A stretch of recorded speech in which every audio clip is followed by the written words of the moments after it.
వస్తుంది. Bible talks about the people who have run after money, they have shipwrecked their faith.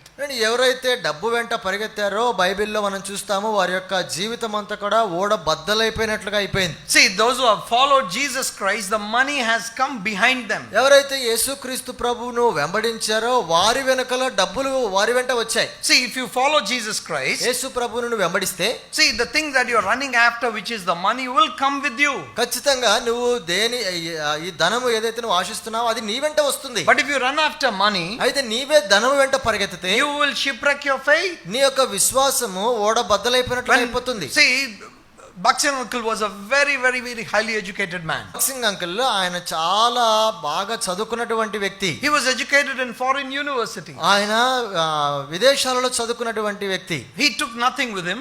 ఆయన తనతో పాటు ఏమీ తీసుకొని పోలేదు.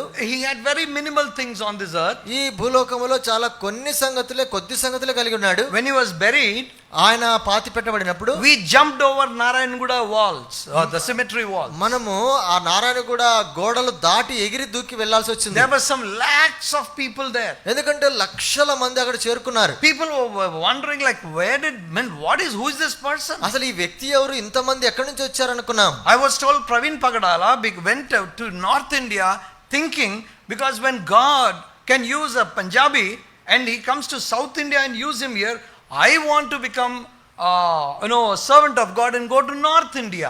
ప్రవీణ్ పగడాల గారి నుంచి నేను విన్నటువంటి సంగతి ఏంటంటే, బక్సింగ్ గారు ఆయన ఉత్తర భారతదేశంలో ఉన్నటువంటి వ్యక్తి, దేవుడు చెప్తే దక్షిణ భారతదేశానికి వచ్చి ఇంత విస్తృతంగా పరిచర్య చేయగలిగితే నేను కూడా అలాగనే వెళ్ళి ఎందుకు పరిచర్య చేయకూడదని ప్రేరేపించబడ్డాడని వింటూ వచ్చాను. How much do you think Baksin uncle could have earned money?